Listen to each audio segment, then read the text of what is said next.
So, with that said, we have other things going on. There's tons going on besides the Sunday program. Go ahead and grab one of those yellow programs out at the front. It's going to talk about all of the events and things. I'm not going to waste a lot of time with that. I'd much rather introduce our community moment, Iron Chef Nate Brame. Now, Nate is a chef at Taste of Brazil down in the River Market. He also volunteers his time once a year. He is the head chef at Camp Quest. I asked him for a warning label to describe himself, and he said, "Sriracha doesn't burn me, I burn sriracha." So Nate, show us what you got. Good morning, how's everybody doing today? So I think it was pretty clear the requirements are 7 to 17 years old. You guys look a little bit older than that, but we're not going to judge anybody. We're not here to judge. We're actually LGBT friendly at Camp Quest, and we're very proud of that. We just love to encourage everybody in whatever they're into.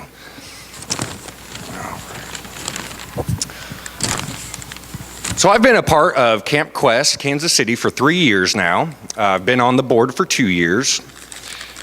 And I just wanted to let you guys know what drives me to volunteer all this time for these kids. So there's a hashtag going around on Facebook right now. It's why we CQ, why we Camp Quest. And some of the things I came up with are the friends that I've made at Camp Quest. Every year that you go there, there's new volunteers, new kids, even just some of the parents that show up. You just meet so many friends that you hold on to for the rest of the year. The community kind of goes along with it. I've gained some of my best friends are from Camp Quest at this point, and I just absolutely cherish that. And that goes along with the kids too. The kids, some of them say that at Camp Quest, that's the only week out of the year that they just don't feel like they're judged, that they just feel like they can be themselves and just enjoy being with a bunch of other goofy people. Learning. Boy, that's a big part of Camp Quest is all of our scientific drive and learning and letting kids explore new ideas that they haven't come across yet. And maybe one of those things will spark their interest to go on with the rest of their life. Personal story, I've actually got one of our kids interested in being a chef now. His name is Zane, and he signed up for home ec class in high school. Not because he wanted to learn how to sew and iron and those kind of things, but he wanted to get to the cooking part. So that just blows my mind. I absolutely love that. Mentoring. That kind of goes along with Zane. We just get to mentor these kids and help them stay positive and see how life is just so great with all your friends and everything. And creativity, we definitely encourage that. We have a lot of different crafts that we do throughout the week, and the kids always get really into our crafts and building just bizarre things that their imaginations inspire us. So I wanted to share with you guys my story about finding Camp Quest, Kansas City, and actually goes along with Oasis. My mom sat me down for a religious intervention a few years back, and it didn't quite go as she was hoping. But she was kind of the one person that I didn't want to essentially come out of the closet to, just because it would disappoint her a lot. But when she approached me to have the little sit-down talk, it kind of put everything out in the open, and I felt like I was free to just express all of my ideas and my free thoughts and my humanist goals in life. So I searched on Facebook for some humanist community groups, and I found Oasis. I also found Camp Quest. What was interesting is I had one mutual friend in both of those groups. It was Julie Stokes. Julie Stokes is someone that I know from Bible camp that I used to go to as a kid. So to see her in both of these groups really confused me. I didn't know if she was kind of in the groups to troll people, if you know what I mean. So I asked her about it, just sent her a message saying, hey, what's going on with these groups?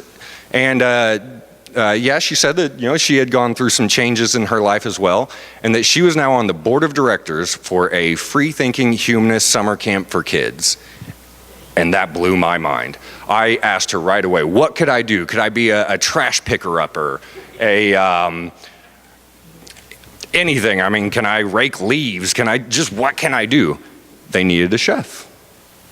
That's what I do. That's what I've been doing for almost 10 years now. So I just jumped both feet in, said I want to do whatever I can to be part of this camp. So before I started Camp Quest, I had never made a week-long menu and priced it out to fit in a budget, and then go and purchase it all, and then transport it all down, and then cook all of that for a whole week of 7 to 17-year-old critics. So to be honest with you, I didn't quite have the confidence of calling myself a chef before Camp Quest. Now, I have been the chef of a 4-star restaurant before, but for me, that wasn't the defining thing. Getting a 9.4 rating from the kids after my first year, that will make you feel pretty good. That's a pretty good defining moment.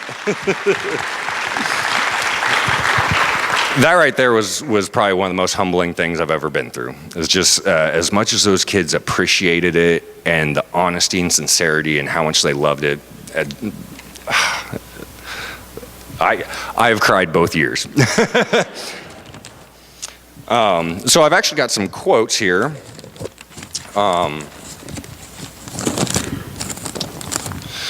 So one of the quotes, I don't have to do my chores for a whole week. Yeah, everybody loves that. I love swimming every single day. Camp Quest is the only place that people don't think I'm crazy. And the counselors are so smart and I always learn a ton of new things. The thing is, those are all quotes from me. Come on, you guys don't like doing chores. So I told you about Zane and how he has been inspired to take some cooking classes now, and he's really running with it. He's making banana breads and monkey breads and all other different kinds of breads that I'm actually jealous of him. There's also a guy named Max, and Max was pretty insecure about some things, mainly had to do with his gluten intolerance and how people always had to cater to make things special for him. But I was kind of able to share with him my growing up experience where I had a lot of issues I had to deal with, and that it's not his fault. That, you know, he was born with a specific issue that he has to deal with, but that's not a problem that he caused himself, and it's okay to have that. It's okay to still enjoy your life, and I don't know, it was a great mentoring experience for me. I saw how much it did for him, but it did just as much for me to go back to my childhood and remember that I was born with things that I couldn't control, that I have now been able to overcome. But it's great to be able to mentor so many awesome kids. It's the best week of my year. That's for certain. There's no question about it. This year, we are going to be having some pretty cool activities like high ropes, a rock wall, crafts, basketball, canoes, fishing, frolf, which is frisbee golf if you don't know what frolf is. I'm very excited about that. Campfires, archery, swimming, and so much more stuff. So here's the thing. We are still needing some more volunteers. So if anybody here is at all interested in experiencing the greatest week of the year, just come let us know. We've got some different merchandise back there. Actually, it's all free. Just go grab something if you want. I guess that's about it. One volunteer position that we really are stressing to find is a nurse. So if anybody knows of a qualified nurse that would be willing to help out for a week of Camp Quest Kansas City, just come let us know and we'll take you. Thank you all so much. Thank you, Nate.